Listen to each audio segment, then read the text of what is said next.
one of my great friends in this whole business that I've met in this whole industry, man. And since I've, got more into the sports media and talking to different guys, my main man, Drake he's on the show with me right now, man. And we text and tweet and just talk hoop all the time, man. He be cracking me up with some of the I got something for him that he don't even know nothing about. And I just I know you're gonna say that. I ain't gonna say that though. But Greg, you on the phone with me right now. We were just talking about like old man stuff. Well, at least I'm old. Drake is young. I'm still old. We're talking about playing, and Drake, I was like, I got bad calves. The calves keep bothering me, and the biggest thing about it, Drake, is this whole like full court up and down thing. No, that's a no. I'm strictly big three. Okay, that's what I need to be. Big three. Put me in the half court. That's what it is right there. Yeah, I feel you. Yeah, the hardest part. Somebody told me when I was just getting done playing. The moment you get out of shape is the moment you start getting hurt. And so I just try to do my best. Don't get too out of shape to where that's when all the injuries start coming. You start trying to tap into your old bag that you used to have, and all of a sudden it's like, I can't. This is when you start pulling things. I tell people all the time, like if I'm like a car and I got 5 gears, I don't never go past third gear. Never go past third gear. There's no need to at our age. Yeah. No. We try to impress. Yeah, I'm not doing that at all, man. So but we do have to get out on the court, man. Even if just shooting around, man, and shooting the breeze, we got to get out there. But last time we had you on, Drake, it was draft day. And I can't remember exactly what you said about draft day. I think you said go Jaden Ivey, but there's a part of me that said, I think you said you maybe would have went Jaden Ivey or you would have traded it. But I think you said, I think they're going to take Keegan. Like, I think that's the move. And I know myself, Damian, and I don't want to put words in your mouth, but I think we were all kind of a little underwhelmed with Keegan. We were like he's cool, but man, I kind of want you to do something else. If it's not Ivy, like if it's not Shaded Sharp for me, like trade the pick, get a vet or whatever. And then Summer League came, and this dude Keegan Murray like didn't miss, and he I think he's the real deal, man. What do you think about Keegan Murray after seeing him in Summer League and just seeing his game on a different level? Well, yeah, for the record, I wasn't a big Jaden Ivey fan the day of the draft. I remember we kind of went into this, and I was like, the more I watched him today, I'm like, I'm not sure. I started doing a little more homework, and yeah, I thought they were going to take Keegan, and to me, that was like the safe, low-hanging fruit. Very safe, similar like a Harrison Barnes type of player. And I was really hoping they'd swing for the fences and, like you just said, like trade the pick, try and get some like established vets. I love like the rumblings about the Atlanta deal. I was like, if we can get Herter and Collins over in a swap, I was like all for that. And then here we are, like we got a great pick in Keegan, and we got Herter as well, which I'm like really been impressed with. The Kings offseason. I feel like they've definitely added talent. They've added combination of like youth and veterans that I feel like can mesh well together. Obviously, there's like a new coaching staff coming in, and so I think it'll be really interesting to see this year. Where they kind of stack relative to the rest of the West. But Keegan, I was so impressed. I mean, I even went out to Summer League for a couple of days, and I got like such a Tyrese Halliburton vibe from him. Just his poise, just his, nothing flashy, but just rarely makes mistakes. Has this like quiet confidence to him, and again, like Kings make another great draft pick. And I jokingly on Twitter was like, I've seen enough. This is going to be the rookie of the year. If he gets the same opportunity as, a Paolo or a Chet, I feel like he's going to be a really good player for years to come. So really impressed with Keegan. Man, you've been around the game your entire life, and then you did it on a professional level, playing and scouting, right? So seeing Keegan play in Summer League, what makes you say, no, this is the real deal. It's transferable. It's not just him playing against Summer League competition, because we see that a lot too. These guys, they can ball out in Summer League, and people are like, it's just Summer League, don't trip. and then they have a hard time in the league or hard time making a roster and all this other stuff. Like, what about his game kind of erases any of those doubts to how it can transfer in a regular NBA setting? Yeah, I've always found summer league to actually be a pretty good indicator early on of like young players' success. I feel like guys that have the ability to like really make a splash their first couple of games of summer league, and just the difference in spacing, the difference in what you can do with less. I feel like some of these guys are coming over, put up big numbers in college, and then they get to summer league, and all of a sudden they're not getting the same touches, they're not getting the same looks, they don't have the same green light that they had coming from their college program, and so summer league is like that first kind of peek behind the curtain to see like, okay, is this guy going to be able to actually maybe contribute right away, or is he a little farther away than we might have thought? And so with Keegan, the things that I loved were his confidence, his poise. He wasn't shy. I thought that, from the very first game in the Bay Area, I felt like he was hunting for shots. I think the things that like stuck out to me as far as like what's going to translate right away is his shot making ability. I thought that he was actually like really obviously had great touch around the rim. Like all of these, he's got great touch, I think, as a player, but he also had some like ability to create his own shot, like come off screens, put the ball on the deck a little bit, get to his spots and rise up. And to me, I was just like more impressed with it. He had a little more to his game, especially off the floor, than I even realized watching some of his college game. And so to me, like the skill set, along with his IQ, I think those are things that are going to translate right away. Obviously, he can shoot, dribble, and pass, but he has size. He understands who he is. And again, that goes with his maturity, I think, as a person and as a player. Guys that like really know what works for them and what doesn't, they tend to have a better ability to contribute earlier at the next level. So all those things I feel like are really encouraging, should be encouraging for Kings fans. Yeah, you know what, Drake? I don't want to be disrespectful. I don't want to put the car. I think you understand what I'm saying when I say this, and I think people understand what I'm saying when I say this. I'm not saying he's going to be a 5-time NBA champion, but damn if he didn't remind me of Tim Duncan out there. What just his demeanor, and this guy was like killing in summer league, and he barely pumped his fist one time, right? Like Totally. nobody could guard him, and he was able to still stay within the moment. It was like it was nothing. Like this guy was hitting step backs, he was doing, and it reminded me demeanor wise, Totally, what Tim Duncan was able to do out there.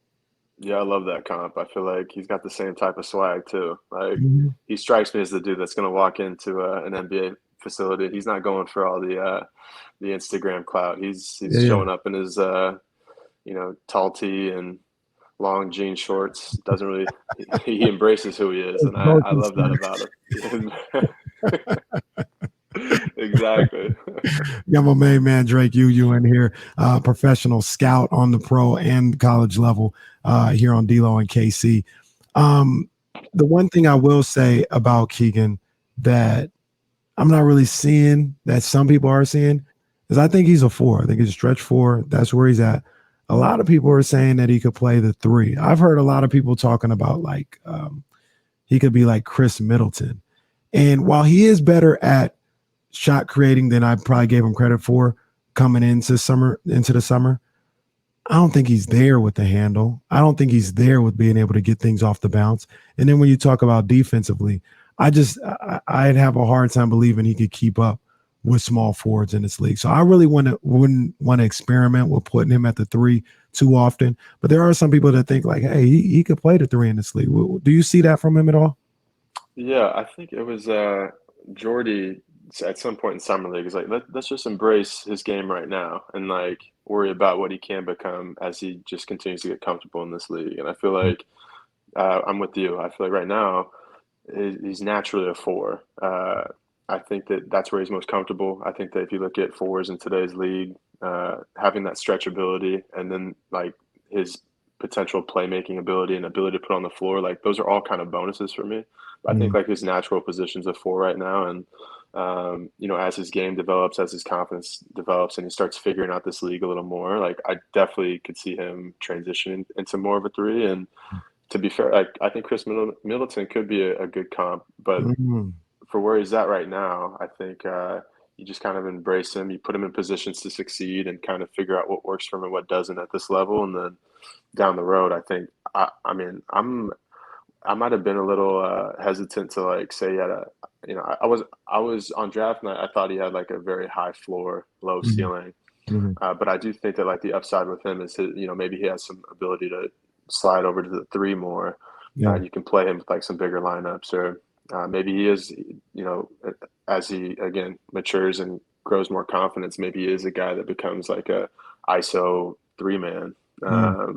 Maybe, I don't know, but I would just kind of continue to embrace what he can do right now and then develop him and see how it goes down the line. The thing that I like about his game is it's so easily transferable. Like I know you'll understand what I'm saying. He doesn't need the ball to score easily, if that makes sense, right? Like you can pick and pop. Oh, I'm gonna hit Keegan. He's gonna cash out. Oh, they closed out hard. One dribble, pump fake, one dribble, get to the cup. Like you don't need any ISO opportunities. You don't need to really run any plays for him. Like he finds his way into the offense and to be able to get buckets pretty seamlessly. And you talk about De'Aaron Fox and what he could create there, and Sabonis and his passing ability. Almost feels like it's tailor-made. And I can see now why Monty McNair and these guys were like, no, Keegan, that's the pick. I see it. Yeah, the other thing I didn't even touch on, and to your point, he was such a good mover without the ball. I thought he made like some great cuts, and cutting is like an underrated skill. And like guys that can actually like read off of their teammates, read off of their defenders. Their defender turns his head for a sec, he's backdoor. Like he had great feel for the timing of the cut, and just how to kind of find gaps. I think was actually, again, it speaks more to like his basketball IQ. But to your point, like he doesn't need touches. Like he'll find ways to get involved. He'll crash offensive glass. He'll do all these little things that I think are just like really appealing for me as I look at especially young guys that just know how to play. That's why I would always tell young guys, even like whether they're G League or overseas guys or college guys, like find little ways that you can contribute. Especially, you're not going to get that same leash that you had in college right away. Like grow into that role. Find out what you can like do all the little things.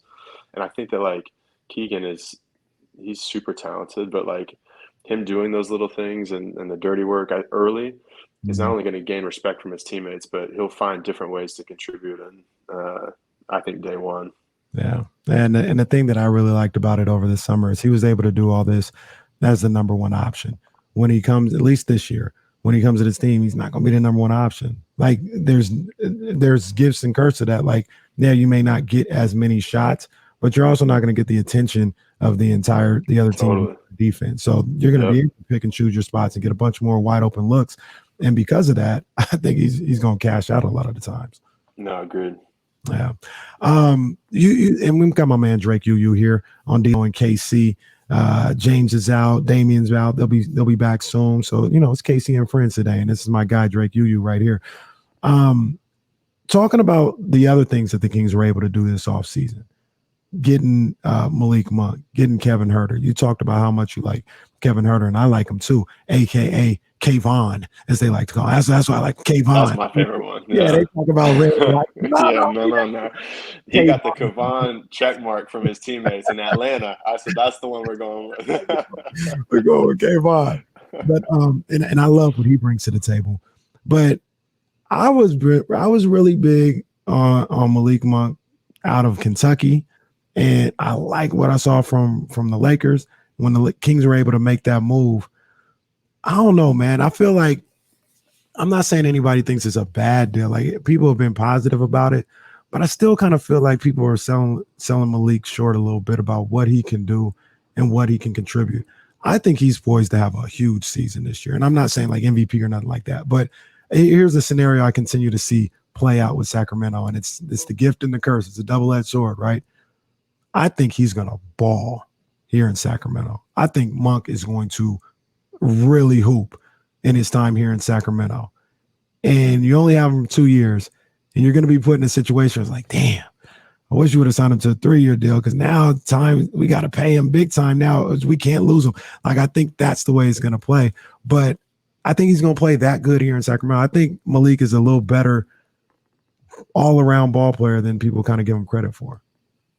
Yeah, I think you're probably right. I think with him, to me, the issue, I mean, his career has just been really inconsistent. Mm-hmm. And I think that him kind of getting a chance to play in LA and like almost have it as an audition year to really show, hey, I still have a ton of upside. I'm young. I can actually shoot a lot better than I have during my time in Charlotte.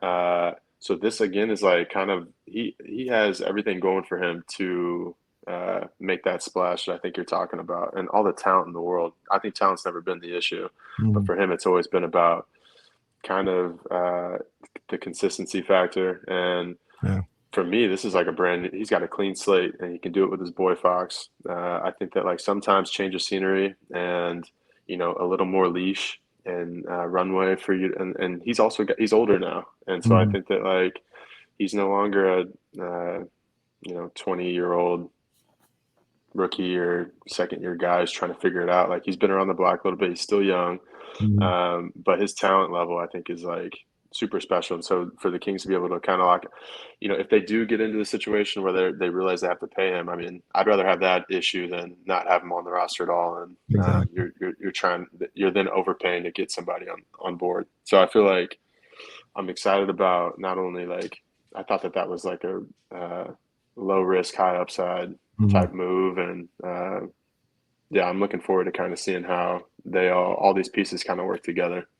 You talked about him and Fox getting reunited, and everybody knows, how close they are, how good of friends they are. And man, what those two did at Kentucky, like you from the same era that I am, that felt like some late 90s, the way they were playing. Like, we don't really see tandems like that in college basketball today. And the way they did it, I was like, yo, these guys are highlight reel.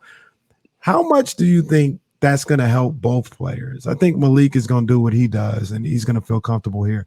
Do you think that's going to possibly help Fox and kind of get him, maybe somebody that, he can relate to, he's been friends with a long time, to kind of put that battery in his pack on a nightly basis? Totally. I feel like it could give them both new energy. And, from De'Aaron's standpoint, I mean, why not put them together with someone that he has familiarity with? They have a friendship. Like, I do believe that, sometimes you put guys that are friends together on the same roster, and they're all of a sudden they're like motivation. They have more fun together. Like, Kings had nothing to lose in this acquisition, and I feel like if they could somehow not only like get a legitimate shooting guard piece, but also someone that's going to help motivate their franchise. That's like a huge win. And so, I think that like both of them have like every chance to figure it out together this year, and hopefully they're able to. Yeah. Drake Yu, professional and collegiate scout, here joining me on D-Lo and Casey today. I got a couple more questions for you, Drake. What do you think this team can do? Like, we've had this discussion a lot, and some people think like they've got to do a little bit more to like get into the playoffs. Some people, I think, I know 16 years. I know the Kings organization. I know all this other stuff. I know everything's there. I think with the additions on the free agent and the trade market, Keegan Murray, Mike Brown, a level of stability at that head coaching spot that they haven't had. They definitely didn't have last year. I think all those things considered, I think they absolutely, I'd be highly disappointed if they weren't at least a play-in team. And I think if things go right, you could talk about a team that might make a Minnesota move or be a 6 seed or something like that. But where do you see this team being? Like, now I expect them to be in the play-in. Expect like that'd be a failure if they're not. I don't hope. I expect them to be there. Where do you expect this team to finish? And do you think they need more Or are they kind of good as is? It's so hard. That's a great question. It feels like while you have like some pieces that have been here, you also have like this influx of new talent which I haven't seen play together yet. So it on paper, it's hard because like I've seen teams that we've had on paper in previous years, and I'm like I expect them to be at least the 8th seed. Mm. Um, and so there does seem to be like a shifting of like some stability and but where would I expect them? Somewhere in that 10 to 12 range. Yeah, they need That's to where be. we've been. They need to I be agree. I like completely agree. there shouldn't Like, be 5. Like they shouldn't be one of the bottom 5 teams in the West. sure. Yeah. I I completely agree. I don't. I mean, there's been years where I'm like, we should never be a bottom 5. Like we're trying to build towards something, and all of a sudden it doesn't end up the way you think. But I think talent wise, it's interesting because I was going through this with some of my buddies, and you look at like bottom 5 last year: Sacramento, Lakers, Portland, OKC, Houston. Mm. I think OKC got a little better. They have some interesting young pieces, Mm. and I think Lakers get a little better. And then you look at like the guys that I think probably fall out of that top 10, probably San Antonio Mm. and probably Utah. And Mm. I think everyone else kind of in that realm sticks. And Mm. so I think uh, that's 8 teams that I would assume are back in that top 8 mix, and with 2 spots available. And I'm assuming I would put Sacramento and the Lakers kind of replacing maybe a Utah and a San Antonio who are rebuilding. I throw Um, Portland in there too in the mix for it. Portland. with who? I Portland, yeah, and Portland, yeah, it's yeah, Dame's back. So it'll be interesting. Like I think between those 3 teams, with I would assume the remaining teams in the West either hold where they're at, but I would expect everyone in here to kind of be in that top 10 realm. I think you have 11 teams kind of positioned for that. I think Sac's right at that like 8 to 11 Hmm. I like that. You take right that. now. Yeah, I take. So Yeah. and I can see them like surprising some people. And yeah, new coaching staff, it's almost like a fresh start. I think that like the energy around the team seems to be getting the excitement around the team seems to be building. And Mm. so hopefully they can build some chemistry and catch some teams by surprise like we did a couple years ago early. Mm. And then all of a sudden they get some momentum, some confidence, and they're able to kind of like play into that 8 to 10 realm and stay. There's a lot of one thing that I was thinking about over the week when we talk about this, and everybody says the same thing, and they're right. They're 100% correct. Like, man, it's on De'Aaron Fox. It's what Fox is going to show up. Is he going to be consistent? Is he going to be healthy enough to play 75 games? Is he, going to not have these up and downs in the season? Is he going to be a consistent 22, 23 a night guy? And I think that's 100% the story. The thing about it is, do you think that's too much pressure on him? Is it too much to be like, yo, this team is only like you got to do 22-7 for us to be successful? You think that's too much pressure on him? No. I have a hard time saying, oh, there's too much pressure for a guy making 30 mil. I Like, hear you.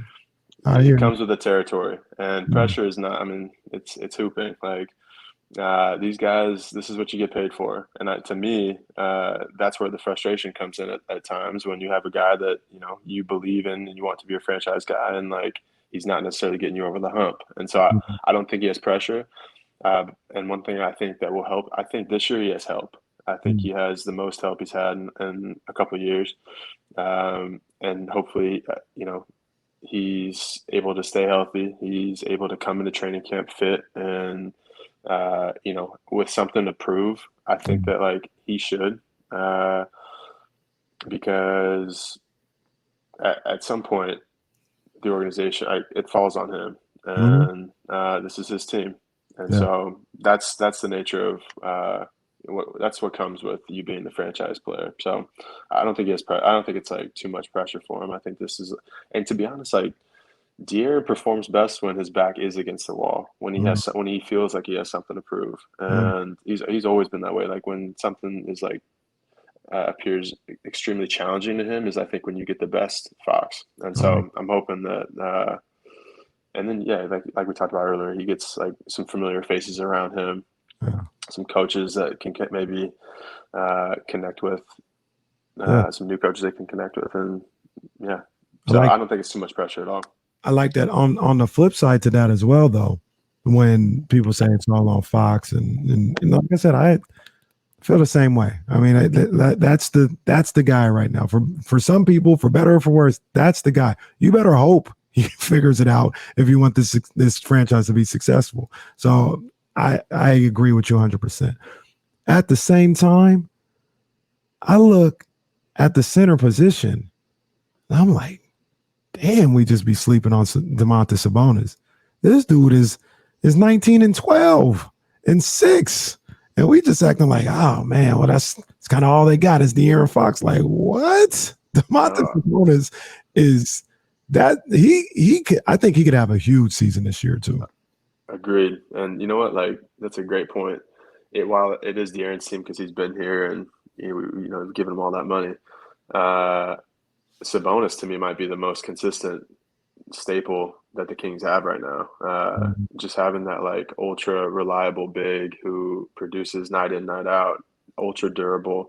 That's like that's a great piece for De'Aaron to like we just talked about, maybe take some pressure off. He's got shooters that he can, I mean, not to say he hadn't had shooters, but he's got guys with feel and that can really stretch the floor for him. And you've added some, like last year, they really struggled to find guys that could actually make shots. And with De'Aaron, like, to me, I think of his best year is that 18-19 year where we're getting up and down and he's playing with pace and space, or like having Bogey and Buddy had like great years.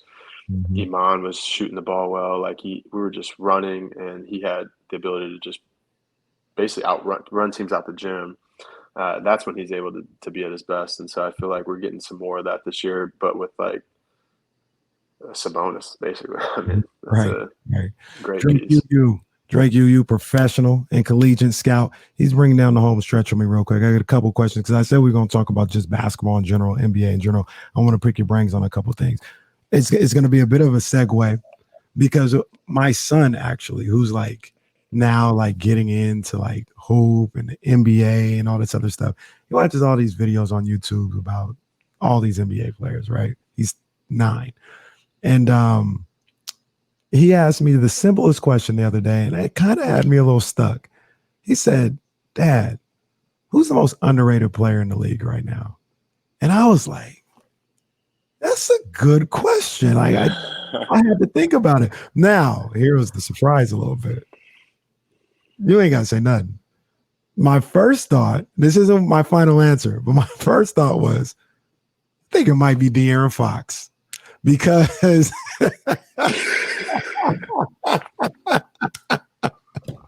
I said, here's what I said about it. The way people talk about him, they talk about him like he didn't average 23 points a night. On like, people were like, yo, you got to step your game up. You didn't have a good enough season. He averaged 23. Like the way people speak about him, it's like, yo, like, is he reaching his full potential? So I think he can do more. I think he can be better. Absolutely. He's leaving something to be fulfilled. But he ain't no damn scrub the way some of these people talk about. So that was my first thought. But he wasn't my answer, Drake. My official answer, and I want to know what you think about this, is I said Paul George. And especially, once again, when you think about the way people talk about Paul George, I mean, this guy's like 6'9", 6'10". Like, he's not Kevin Durant, but he's like maybe the closest thing we have to it. He's a 3-point threat. He can score off the bounce. He can get to the cup.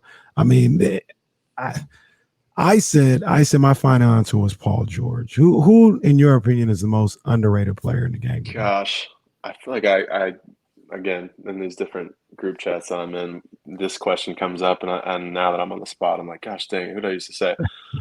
Paul George is funny because like the two guys that you just mentioned, De'Aaron and PG, I feel like you can make the other argument where they're overrated because people expect too much, So like, but glass half empty, glass half full. I think you definitely can go either way on that argument.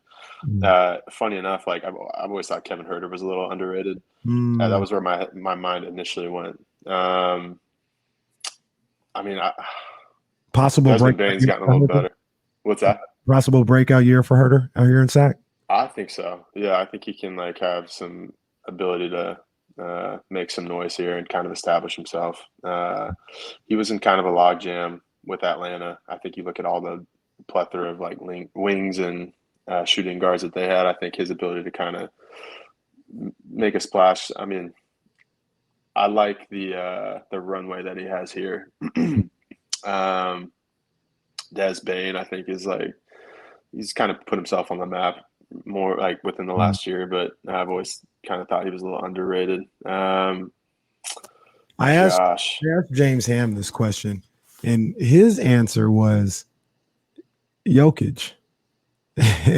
And like at first, I was like, "What are you talking about? He's a back-to-back MVP, two-time MVP. Like, what do you mean he's underrated?"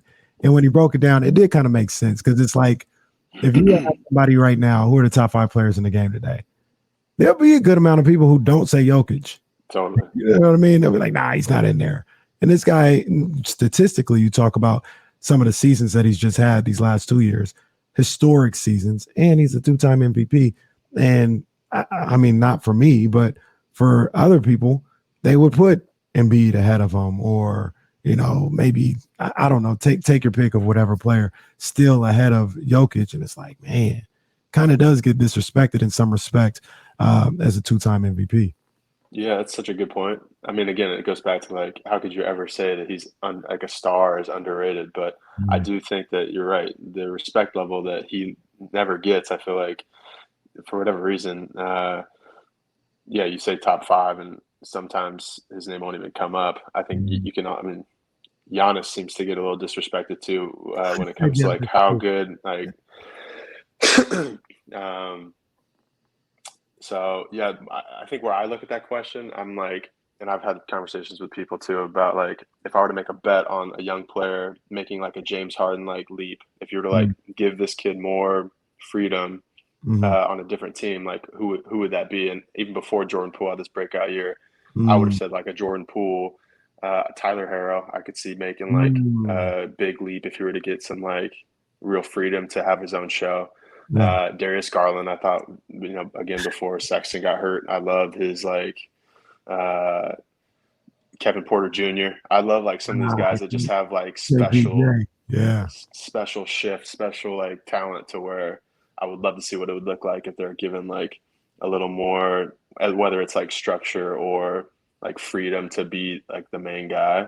I think some of these guys are like really talented. So Kevin Porter might be another, like those are like kind of how I view underrated as guys that like could end up being stars as opposed to like underrated stars. I think that like obviously you brought up some good ones and Jokic is a good one, but your son's asking all the hard questions, man. You got to join you on the show. I know, right? He probably think he could host it. He'd be like, watch out, Dad. I got this.